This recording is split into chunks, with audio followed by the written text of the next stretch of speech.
A pedestrian is injured after being hit with a car on OU campus. We have the story. Hurricane Ian is on the move. We have the direction it's headed, and nails placed in Norman intersections are raising concern. This is OU Nightly.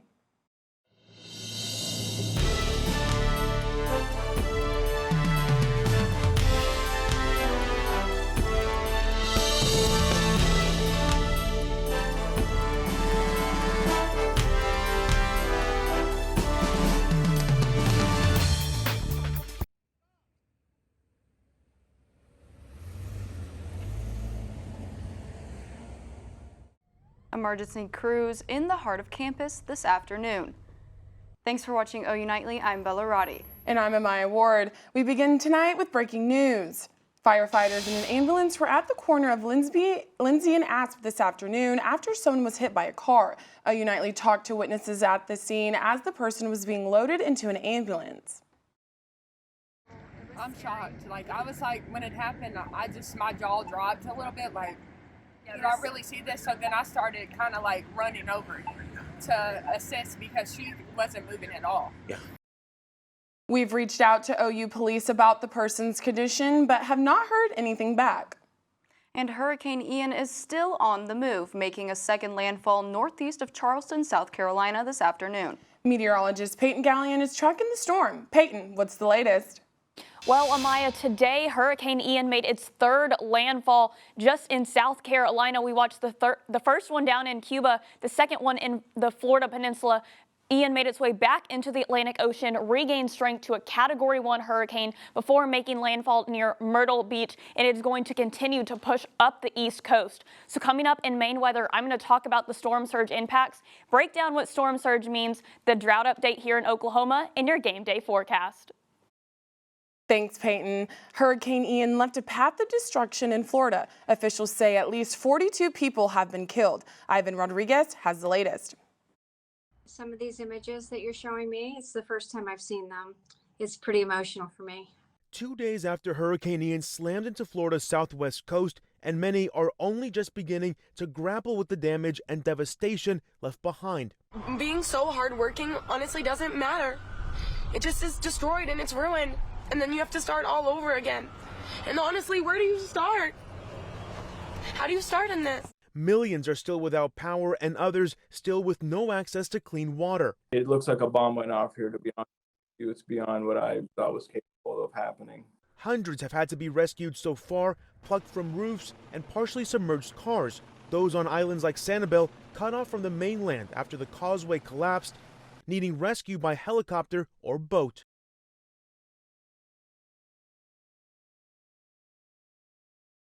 That was CNN's Ivan Rodriguez reporting. And thousands are fleeing Russia after the announcement of a draft. Brooke Kelser has that and more of today's international headlines from the News Center.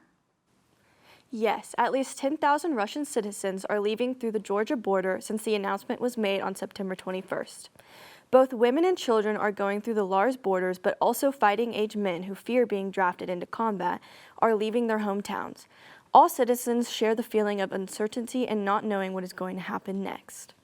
This morning, Justice Ketanji Brown Jackson took a judicial oath at a sitting for the Supreme Court. President Joe Biden and legal luminaries sat in on the ceremony to celebrate the first time an African-American woman will be taking a seat on the Supreme Court.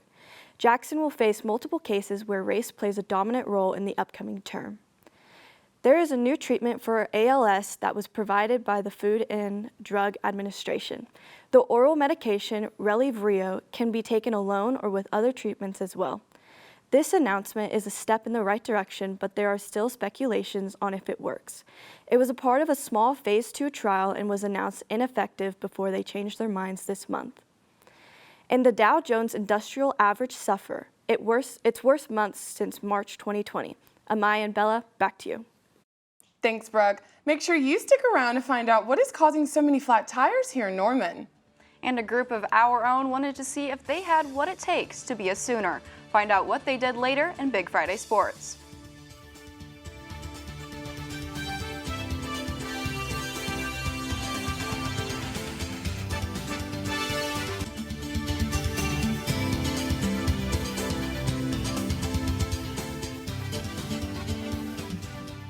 Talks of flat tires have been all over Norman Facebook pages in recent days. People are questioning the motive for the occurrences. OU Nightly's Tyler DeLuca is live near Robinson and 24th Avenue Northwest, where dozens of tires have popped. Tyler? Yeah, guys, Facebook pages were lighting up with posts about nails and screws in intersections causing flat tires. Was it malicious or just accidental? Either way, it was causing a lot of problems for Norman natives. People a lot of money. And it's slowing people down, too. Nails and screws found in intersections in Norman are becoming frequent. Also, we had a gentleman come in with 8 to 10 nails in there, so obviously you can't patch that or plug that, so you have to replace it. And that man was far from the only one. Norman natives took to Facebook as they were finding multiple nails in their tires, causing them to find replacements. Multiple patches and plugs is kind of like the death sentence for it. Like, you can't really do it again. So if you're getting multiple nails in there, it's better to just change the tire out completely. The intersection of 24th and Robinson was mentioned as an area where flats occurred, and the cost to replace the tires stacks quickly. So anywhere between like 150 to like 300, 400 bucks per tire. It depends on your brand and the size and everything. So it is costly.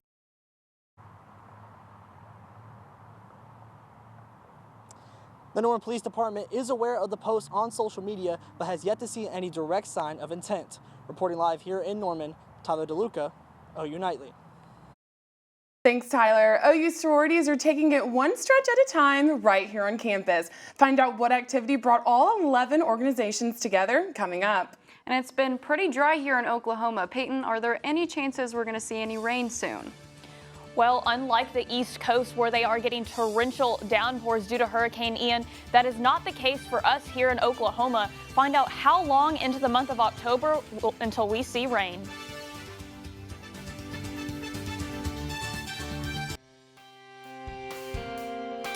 Welcome back to OU Nightly, and we continue to track Hurricane Ian now hitting the Carolina coast. It made landfall earlier today as a Category 1 hurricane near Myrtle Beach, South Carolina, after re-strengthening after it came off the Florida peninsula. In this area of the country right now, getting hammered with some downpours. You can see almost 8 inches down in Charleston, 6 inches in Myrtle Beach, and going to the next 12 hours, these areas are still going to get a ton of rain.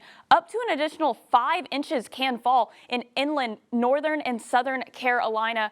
Definitely flooding is a huge impact. And what we saw down in Florida was storm surge was a huge thing. So to talk a little bit more about storm surge, I'm going to break it down for you. So as a storm is approaching the coastline, that is when your tide begins to fall back closer to the storm, which is when you see that low tide. But as that storm creeches closer to the shoreline, you can start seeing that water come on shore. The destruction does begin to start. And once the storm does come ashore and make official landfall, it's when all the waves start coming back onto shore, being pushed by the low pressure system and winds. This is when you see that devastating flooding begin inland. And this is what is very life-threatening. We saw in Florida up to 12 feet of storm surge in some areas, and I wouldn't be surprised if Hurricane Ian joins the very long list of retired name storms. You can see we have 12 names overall that have been retired dating back to when we started naming storms, and even 5 in the last 10 years.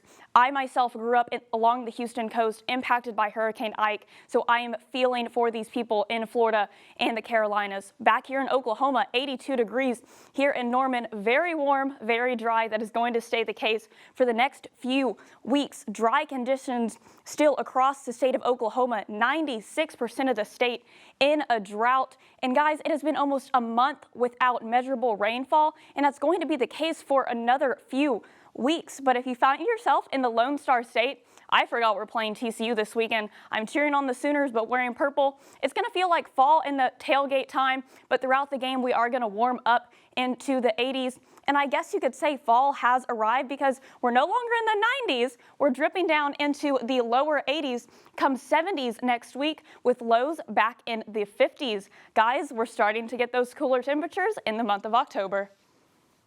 Thanks, Peyton. OU Panhellenic hosted its first ever Sunset Yoga yesterday on the South Oval, partnering with OU Fit and Rec. The organization invited the 11 OU sororities to create togetherness and alleviate stress during midterms week.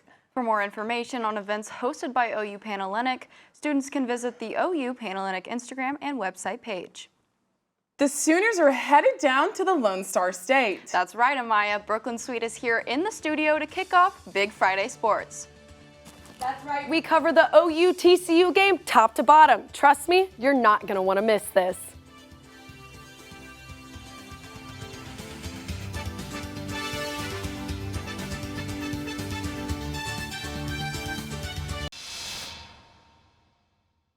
Welcome to Big Friday Sports. I'm Brooklyn Sweet. And I'm Emily Faith. OU is on the road to face TCU after a tough loss last week at the Palace, but it's a new week with a fresh start for the Sooners in Fort Worth. Prior to the season, at Big 12 Media Days, TCU head coach Sonny Dykes addressed how he has big shoes to fill after Patterson's exit from the program, a former Sooner at quarterback, and lastly, following in Dykes' father's footsteps. OU Nightly's Dylan Rivera goes into depth on all of this and more. Gary Patterson was synonymous with TCU football. What he did was really pretty remarkable. Building the brand, having the success that he had, and his ability to sustain it for as long as he did. I think at the end of the day, the great coaches have longevity, and he certainly had longevity at TCU. A name familiar to Sooner fans, Chandler Morris. Now one of the many high-caliber quarterbacks to learn from Dykes. His coach sees the talent, but also similarities in their upbringing. Comes from a football background that's very similar to mine. His dad was a head coach. Is kind of one of those kids that grew up hanging around the field house. Just one of those guys that loves the game. Dykes says his father, former Texas Tech head coach Spike Dykes, would be proud of him for working his way up to the TCU job. I think he would have got a kick out of it. It certainly would have been easier for him to get up here than it was going to get to Berkeley. That was a tough travel for him, but at the end of the day, I know he's looking down and excited about this opportunity and certainly gets a kick out of it. The Dykes family definitely have a legacy in Texas as well as the Big 12 Conference. It's going to be a tough matchup against a TCU with the most efficient passing quarterback in the country. Jeff Lebby and Brent Venables talked about the importance of bringing their A-game to Fort Worth. The quarterback, Max Duggan, is #1 efficiency rating quarterback in the country. And that's after 4 games. So whatever that means, that's where he is. He's playing really well. He can run. They have designed quarterback run game and incredibly accurate, completing almost 80% of his passes. So systematically, they know what they're doing. Got them in a good system, and so we got a great challenge, for us. Yeah, structurally, some similarities to last week, and they've done a nice job of just continuing to grow their depth. Obviously, first year of their system being put in there completely different than what they've been, but you can see on tape, man, total buy-in. Coach Gillespie's got them playing incredibly hard and tough and physical. They've created some turnovers with 4 picks, but a group that's disciplined, that's tough, that we're going to need to be at our best on Saturday morning. Sooners will have a chance to get back on track tomorrow morning at 11. Cale Gundy resigning was one of the top stories during the offseason, and LaDamian Washington now leads the Sooners wide receivers coaching staff. OU Nightly's Jimmy Wicks has more. LaDamian Washington joined this coaching staff in January of this year, but following the resignation of Cale Gundy, he was thrusted into the leader of the wide receiver room. And this is one of the best groups in the country with the likes of Marvin Mims, Theo Weiss, and Jaleel Farouk. But Washington has already made a strong impression on the group and head coach Brent Venables. So I don't know, he's just going to have to be the man in charge, and but he's done a great job. Like he's very comfortable in that role. Just got a real knack and very natural from a leadership standpoint. Got a lot of toughness to him. He's got a bright light inside of him. He's full of life, and but he's very convicted about who he is as a coach and the relationships that he's built, which I think is critical. Not only is he using his experience as a 4-year letter winner at Missouri and NFL resume, he's using his motivational speaking and leadership to push this wide receiver core for the rest of the season. Yeah, sort of. It works out in different ways, but I feel like we didn't really need nobody else just to force us to bring that rhythm out. We practice so hard. but I definitely say we're hitting strides for sure. This OU squad is already seeing results from the preseason coaching change, with OU being in the top 3 in receiving yards, touchdowns, and yards per catch this season. Reporting from Gaylord Family Memorial Stadium, Jimmy Wicks, Game Day U. OU Nightly's Kenzie Iserman caught up with one of football's fashion icons who you might recognize in purple this weekend against the Sooners. Look good, feel good, play good. This statement rings true for TCU quarterback Travis Hodges-Thomason, and I got the chance to talk to him about his unique style. I'm a fly guy. I like to look good, and, as long as I'm looking good, I'm feeling good. I feel good, I play good. I play good, they pay good. So I love it. I love it. So how do you keep that energy? Obviously, you can't wear sunglasses on the field. How do you keep that same swagger, I guess, on the field? I got a swag about myself. I keep the same swagger that I have as far as going onto the field. I carry the same swag onto the field and off the field. So, coming into the game, I already have my mentality and the things that I do, my game routines. And so, once I come onto the field, I have my sleeve on, the same sleeve that I wear every game, the one sleeve on the right side. And then I got my visor on, whether it's tinted or whatever it is, that's my swag. So, not only does style influence his life, but his grandma and his mom play a big influence as well. On the way there, I listen to something that, brings back memories of how my younger life was, growing up, with a single parent and everything like that, and just remembering everything that my mother said to me growing up as far as her wanted me to be the greatest. And then also my grandmother, her past tense, of her telling me that I was going to be a superstar someday. And so I've always thought about those type of things going into the game. If you're ever wondering what the next fashion trend is, next time you might want to watch Trey step off the bus. Kenzie Iserman, OU Nightly. Sooner soccer is on fire after being down the majority of their game last night. Their down-to-the-wire, show-stopping comeback against Iowa State is here next.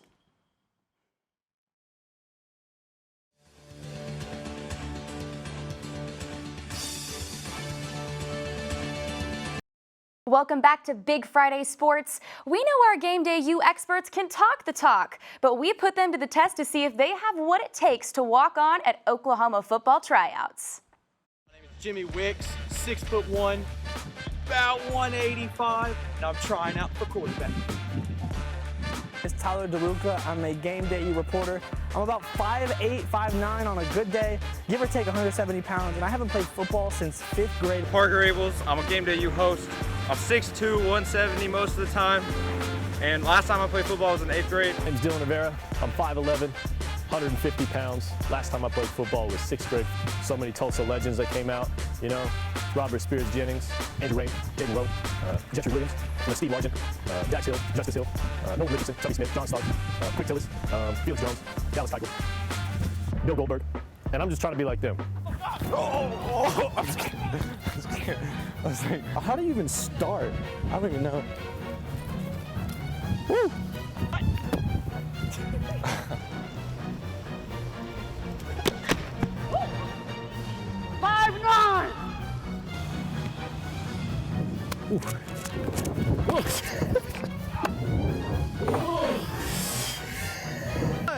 Go!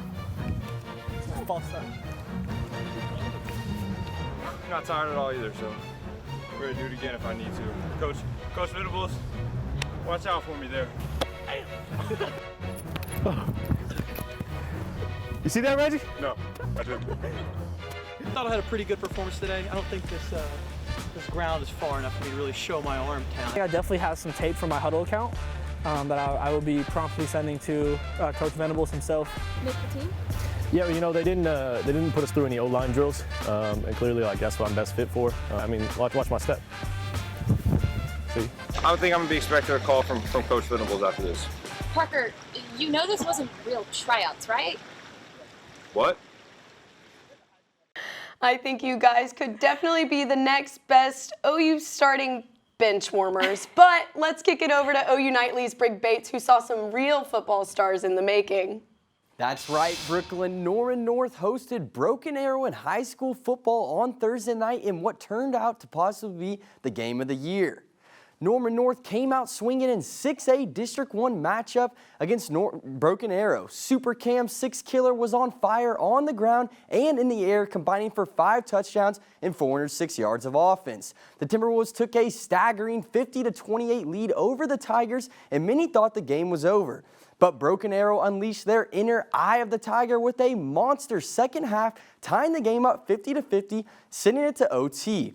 And with not much momentum, Norman North held their ground on defense, winning the game 57-50 in OT.